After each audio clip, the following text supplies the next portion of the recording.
Finding Zasha, Part 3, Escape.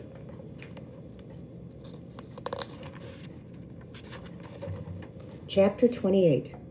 The guard outside the main door of headquarters looked stern, but instead of greeting us with questions or a rifle, he held out his hands as anxious as a child to hold the puppy.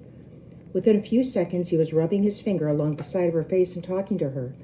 She obliged him by licking his hand. He laughed and talked to me. All I could do was encourage him with smiles and hand gestures. "Making friends, I see," Axel said as he ascended the steps to the front door, startling us both. The guard looked terrified. Pushed Zasha back into my arms, snapped to attentions, shouldered his gun, and saluted. I couldn't understand what Axel was saying, but it sounded like harsh scolding. The young man's face burned red. "Follow me," he snapped.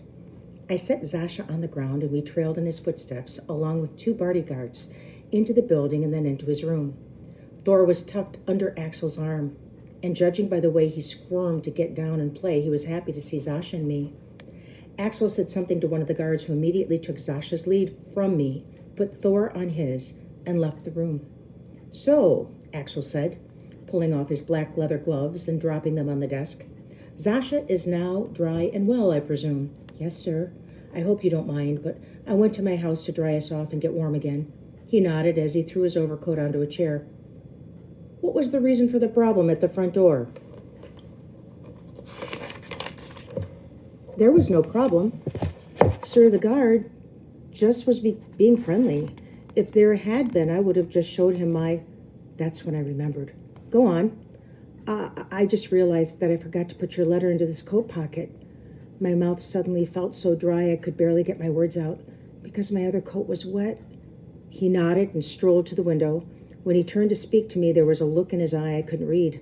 "You forgot," he said softly.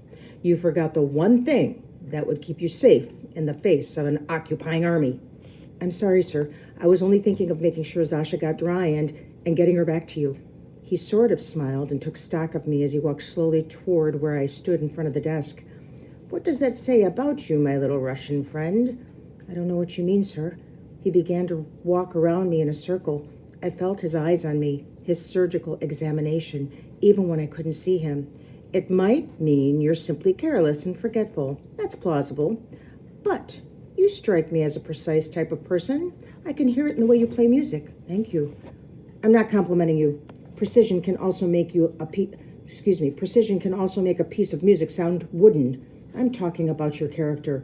He completed his circle and stood in front of me. "Are you the type of boy who would sell your letter for a few rubles?" "No, sir. You can go home with me right now and you'll find it there in my pocket, just like I said." A prickly hot feeling was making its way up my neck and into my face. "A letter like that would be very valuable to some people." No, for example, to a man who wanted to kill me, he'd merely pretend to be you, enter my chamber here." He made a sweeping gesture with his arm, "and shoot me. Of course, he'd be dead in seconds, but still, there's always some fool who will volunteer for the job." "I swear, sir, it's right in there." "But I don't think you are the sort to be bought with money. No, he looked me up and down, "you're the type to be motivated by ideas and sentimentality." "Please, sir, I'm just 12 years old. All I want is for the war to be over and to go back to Leningrad." He made a mockingly sad face. "Sorry, it won't exist by the end of the war. Forget about Leningrad. You'll all be working for Germany by then anyway. We'll put you where we need you." He turned away and then back to me, as if something had just occurred to him. "There's another possibility." He paused for so long my hands became moist and clammy. "You're with the underground." "No." My response was so vehement, he looked startled. "I'm not. I would never be. I'm just a boy." I willed my face to stay still, to not give me away. He walked to his desk. "Children are sometimes used by partisans. I've never seen it myself, but one hears rumors." Uh-oh. He pulled something out of the desk drawer I couldn't see until it was in his hand, a coiled whip. "Oh, no, please, no," I said, pleading, tears tumbling from my eyes. "I haven't done anything, sir. I was forgetful, that's all. I was thinking about the dog." The long lash of the whip uncoiled and rested innocently on the floor. "I used to be very good with one of these." Axel snapped the whip at the far corner of the room. I gasped. "Quite a sound, don't you think?" He smiled a twisted, sadistic smile, crisp, cackling. I stood with my hands at my sides. tears flowing down my face. My heart was racing. If he lashed out at me, there'd be no way to escape. The thought of the whip slicing my skin made me lightheaded. There was a time I could snap a cigarette out of someone's mouth without ever touching their lips. He snapped the whip again, in a motion like a fisherman would make casting his line into a stream. The snap exploded dangerously close to my ear. The beginnings of a scream escaped my lips before I could help it. He laughed softly. I didn't move. I couldn't move. You wouldn't want me to practice with you, would you, Ivan? I shook my head. My answer was a whisper, no, sir. He cracked the whip once against the ground, and it moved like a snake. He began to coil it in a circle over his left hand. Well, I think we understand each other. He gave me a quick, closed-mouthed smile. We'll be leaving soon. Our army is needed elsewhere. You may be going with us. I haven't decided. Yes, sir. His stare was hard. I gazed into those impenetrable eyes. That sounded a little too easy. What about your aunt or guardian or whomever she is?